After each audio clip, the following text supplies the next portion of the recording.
শুরুতে জানিয়ে দেব তেল আবিবকে ঝাঁঝরা করে দেওয়ার হুঁশিয়ারি হাসান নাসরুল্লাহর। জানিয়ে দেব ইসরায়েলকে সহায়তা করলে হামলার হুমকি হিজবুল্লাহর, যা বলল সাইপ্রাস। এদিকে ক্ষেপণাস্ত্রের আঘাতে ডুবে যাওয়া জাহাজের ভিডিও প্রকাশ করল হুতি। জানিয়ে দেব লেবাননের সর্বাত্মক হামলার প্রস্তুতি ইসরায়েলের, পাল্টা হামলার হুঙ্কার হিজবুল্লাহর। জানিয়ে দেব গাজায় যুদ্ধ অপরাধ করছে ইসরায়েল, অভিযোগ জাতিসংঘের। সর্বশেষ জানিয়ে দিব 2 দিনের সফরে উত্তর কোরিয়ায় পুতিন। তেল আবিবকে ঝাঁঝরা করে দেওয়ার হুঁশিয়ারি হাসান নাসরুল্লাহর। লেবাননের সর্বাত্মক হামলার প্রস্তুতি নিচ্ছে ইসরায়েল। এই খবরই চটেছে দেশটির সশস্ত্র গোষ্ঠী হিজবুল্লাহর প্রধান হাসান নাসরুল্লাহ। এক টেলিভিশন ভাষণে হাসান নাসরুল্লাহ বলেন, ইসরায়েল যদি সর্বাত্মকভাবে হিজবুল্লাহর বিরুদ্ধে যুদ্ধ শুরু করে তাহলে তেল আবিবের কোনো অংশ হামলা থেকে বাদ যাবে না। একই সঙ্গে সাইপ্রাসকেও শাসিয়েছেন নাসরুল্লাহ। সাইপ্রাস যদি ইসরায়েলের আকাশ সীমা ব্যবহার করার সুযোগ দেয় তাহলে তাদের পরিণতি ভোগ করতে হবে। হাসান নাসরুল্লাহ বলেন, ইসরায়েলের জানা উচিত তারা যদি আমাদের বিরুদ্ধে পুরোপুরি যুদ্ধ শুরু করে তাহলে রকেট হামলা থেকে তাদের কোনো অংশই বাদ যাবে না। হিজবুল্লাহর প্রধানের দাবি, ইসরায়েল আতঙ্কে আছে, কারণ হিজবুল্লাহ যোদ্ধারা উত্তর ইসরায়েলের গ্যালিলিতে প্রবেশ করতে পারে। যদি আমাদের উপর যুদ্ধ চাপিয়ে দেওয়া হয় তাহলে আমরা এই কাজে দ্বিধা করব না।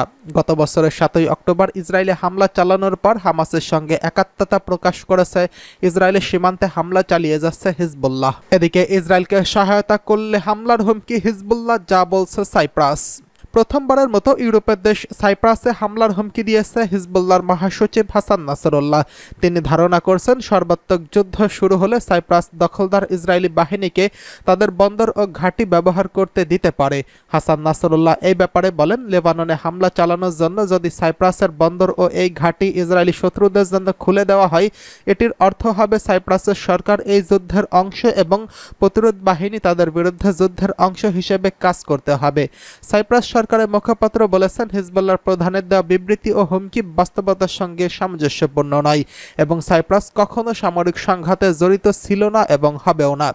বুধবার হাসান নাসরুল্লাহ লেবানন ও ইসরায়েলি উপকূলে পশ্চিম পূর্ব ভূমধ্যসাগরে অবস্থিত ইইউ সদস্য সাইপ্রাসকে সতর্ক করে বলেন, তাদের কাছে তথ্য আছে যে ইসরায়েল সাইপ্রাসকে সামরিক মহড়া চালাচ্ছে। সাইপ্রাসের প্রেসিডেন্ট নিকোস বলেছেন, তার দ্বীপরাষ্ট্র ওই অঞ্চলে কোনো সামরিক অভিযানে কোনোভাবেই জড়িত নয়। বৃহস্পতিবার সাইপ্রাসের মুখপাত্র কনস্ট্যান্টিনোস বলেন, লেবাননের সঙ্গে আমাদের সম্পর্ক এখনো চমৎকার। এদিকে লেবানন থেকে আল জাজিরার প্রতিনিধি বলছেন, হিজবুল্লাহ এখনো সাবধানে এগোচ্ছে। এখনো তারা ইসরায়েলের সঙ্গে সম্পর্কের অলিখিত নিয়ম মেনে চলছে। সংঘাত মূলত সীমান্ত অঞ্চল এবং সামরিক লক্ষ্যবস্তু সীমাবদ্ধ। গতকাল বক্তব্যে হাসান নাসরুল্লাহ যা বলতে চেয়েছেন তা হলো, হিজবুল্লাহ ইসরায়েলের সঙ্গে সর্বাত্মক যুদ্ধ চায় না, তবে তারা ইসরায়েলের ভয়ে ভীতও নয়। এদিকে ক্ষেপণাস্ত্রের আঘাতে ডুবে যাওয়া জাহাজের ভিডিও প্রকাশ করল হুতি। গ্রিসের মালিকানাধীন কয়লাবাহী জাহাজ টিউটর লোহিত সাগরে ডুবে গেছে। ডুবে যাওয়া জাহাজের ভিডিও প্রকাশ করেছে ইয়েমেনের অস্ত্রধারী গোষ্ঠী হুতি।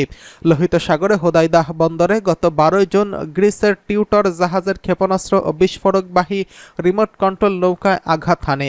এরপর জাহাজটিতে পানি উঠতে শুরু করে। আঘাতের সময় ইঞ্জিন রুমে থাকা একজন ক্রু সদস্য নিখোঁজ হন। এর আগে গত 2রা মার্চ হুতি ক্ষেপণাস্ত্রের আঘাতে 41,000 টনেরও বেশি সার বহনকারী ব্রিটিশ মালিকানাধীন রুমিবার জাহাজটি বিধ্বস্ত হয়ে ডুবে যায়। ডুবে যাওয়া জাহাজটি ইয়েমেনের নিষেধাজ্ঞা লঙ্ঘন করে লোহিত সাগর দিয়ে ইসরায়েলের বন্দরে প্রবেশের চেষ্টা করছিল বলে দাবি জানিয়েছে গোষ্ঠীটি। ফুটেজে দেখা যায়, লোহিত সাগর দিয়ে ইসরায়েলের দিকে যাওয়ার সময় 2টি ড্রোন বোট জাহাজটিতে আঘাত করে। এর ফলে জাহাজটি ডুবে যায়। দ্য টিউটর নামে ওই জাহাজটি ডুবে যাওয়া বিদ্যমান পরিস্থিতিতে উত্তেজনা আরও বাড়বে বলে ধারণা করা হচ্ছে। হোয়াইট হাউসের জাতীয় নিরাপত্তার মুখপাত্র জন কির্বি বলেছেন, হামলায় একজন ক্রু নিহত হয়েছেন। তিনি ফিলিপাইনের নাগরিক। ফিলিস্তিনের গাজায় ইসরায়েলের হামলা শুরুর পর গত নভেম্বরের মাঝামাঝি সময় থেকে এডেন উপসাগরে আন্তর্জাতিক বাণিজ্যিক জাহাজ লক্ষ্য করে ড্রোন ও ক্ষেপণাস্ত্র হামলা চালিয়ে যাচ্ছে ইরান সমর্থিত হুতিরা। গাজায় ইসরায়েলি হামলার বিরুদ্ধে ফিলিস্তিনিদের প্রতি সংহতি প্রকাশ করেই এই হামলা চালানো হচ্ছে বলে জানিয়েছেন তারা। এদিকে লেবাননের সর্বাত্মক হামলার প্রস্তুতি ইসরায়েলের, হিজবুল্লাহর পাল্টা হুঙ্কার। লেবাননের সশস্ত্র সংগঠন হিজবুল্লাহর বিরুদ্ধে সর্বাত্মক যুদ্ধের প্রস্তুতি নিয়েছে ইসরায়েল। এই সংক্রান্ত পরিকল্পনার অনুমোদন দিয়েছে দেশটির সামরিক বাহিনী। ইসরায়েলে বেসামরিক ও সামরিক কর্মকর্তারা এই হুঁশিয়ারি দিয়েছেন। হিজবুল্লাহ পাল্টা হুঁশিয়ারি দিয়েছে। গোষ্ঠীটি জানিয়েছে তারা ইসরায়েলের সব ধরনের হুমকি মোকাবেলায় পুরোপুরি প্রস্তুত, কোনোভাবেই তারা তেল আবিবকে ছেড়ে কথা বলবে না। হিজবুল্লাহর ইসরায়েলি বন্দর নগরী হাইফা ড্রোনে ধারণ করা একটি ভিডিও প্রকাশ্যে আনার পর থেকেই আরও ক্ষেপেছে ইসরায়েল। এর পরপরই ইসরায়েলের পররাষ্ট্রমন্ত্রী ইসরায়েল কাতস ও সামরিক বাহিনীর পক্ষ থেকে এই হুঁশিয়ারি উচ্চারণ করা হয়। গাজায় ইসরায়েলি হামলা শুরুর পর লেবানন সীমান্তে ইসরায়েলি বাহিনী ও হিজবুল্লাহ যোদ্ধাদের মধ্যে পাল্টাপাল্টি হামলার ঘটনা ঘটেছে। তবে এই সংক্রান্ত সর্বাত্মক যুদ্ধে রূপ নিতে যাচ্ছে বলে আশঙ্কা করা হচ্ছে। ইসরায়েল ও লেবানন সীমান্তে উত্তেজনা প্রশমনের চেষ্টা চালিয়ে যাচ্ছে যুক্তরাষ্ট্র। এরই অংশ হিসেবে প্রেসিডেন্ট জো বাইডেন নিজের জ্যেষ্ঠ উপদেষ্টা আমোসকে ইসরায়েল ও লেবাননে পাঠান। হিজবুল্লাহর প্রচার করা ভিডিওটি দিনের বেলায় ধারণ করা হয়েছিল। 9 মিনিটের এই ভিডিও সামরিক বেসামরিক স্থাপনাগুলোতে অবস্থান দেখানো হয়। এর মধ্যে আছে অস্ত্র উৎপাদন কারখানা এবং ক্ষেপণাস্ত্র প্রতিরক্ষা ব্যবস্থা থেকে শুরু করে শপিং মল ও আবাসিক এলাকার চিত্র। এই ভিডিও প্রচারের পর ক্ষুব্ধ প্রতিক্রিয়া জানিয়ে সামাজিক যোগাযোগ মাধ্যম এক্সে একটি পোস্ট দেন ইসরায়েলের পররাষ্ট্রমন্ত্রী কাজত। তিনি বলেন, আমরা লেবানন ও হিজবুল্লাহর বিষয়ে আমাদের অবস্থান পরিবর্তনের সিদ্ধান্ত গ্রহণের দ্বার প্রান্তে রয়েছি। একটি সর্বাত্মক যুদ্ধে হিজবুল্লাহ ধ্বংস হয়ে যাবে আর লেবানন হামলায় ব্যাপক হামলার মুখে পড়বে। গাজায় যুদ্ধ অপরাধ করছে ইসরায়েল, অভিযোগ জাতিসংঘের। গাজায় চলমান আগ্রাসনে যুদ্ধ অপরাধ ও মানবতা বিরোধী অপরাধ করছে ইসরায়েল। জাতিসংঘের মানবাধিকার পরিষদের এক তদন্ত প্রতিবেদনে এই তথ্য উঠে এসেছে। ওই প্রতিবেদনে আরও দাবি করা হয়েছে 7 অক্টোবর ইসরায়েলে চালানো হামলায় হামাস সহ ফিলিস্তিনি সশস্ত্র সংগঠনগুলো যুদ্ধ অপরাধ করছে। জেনেভায় জাতিসংঘের মানবাধিকার পরিষদের অধিবেশনে গত 7 অক্টোবর থেকে গাজায় সংগঠিত নানা ঘটনা নিয়ে প্রতিবেদন প্রকাশ করা হয়। তদন্তে বলা হয়েছে গাজায় যুদ্ধ অপরাধ ও মানবতা বিরোধী অপরাধের জন্য ইসরায়েলি কর্তৃপক্ষই দায়ী। অধিবেশন পরিষদের চেয়ারপারসন নাভি পিল্লাই জানান, জোর করে গাজায় পুরো এক জনগোষ্ঠীকে ছোট আবদ্ধ এলাকায় ঠেলে দিয়েছে ইসরায়েল, যে এলাকা অনিরাপদ ও একেবারেই বসবাসের অযোগ্য। তিনি আরও জানান, ব্যাপক ধ্বংস ক্ষমতার অস্ত্র ব্যবহার করে ঘনবসতিপূর্ণ এলাকার উদ্দেশ্যমূলক হামলা চালিয়েছে ইসরায়েল। গত 7 অক্টোবর ইসরায়েলে হামলার সময় হামাস সহ অন্য ফিলিস্তিনি সশস্ত্র সংগঠনগুলোর যোদ্ধারাও যুদ্ধ অপরাধ করছে বলে জানিয়েছেন নাভি বিল্লাই। গাজার স্বাস্থ্য মন্ত্রণালয় জানিয়েছে 7 অক্টোবর থেকে ইসরায়েলি হামলায় 37,996 ফিলিস্তিনি নিহত হয়েছেন, আহত হয়েছেন 85,500-এরও বেশি। এদিকে 2 দিনের সফরে উত্তর কোরিয়ায় যাচ্ছেন পুতিন। রাশিয়ার প্রেসিডেন্ট ভ্লাদিমির পুতিন 24 বছর পর 2 দিনের সফরে উত্তর কোরিয়ায় পৌঁছেছেন। পিয়ংইয়ংয়ের বিমানবন্দরে পুতিনকে স্বাগত জানিয়েছেন উত্তর কোরীয় নেতা কিম জং উন।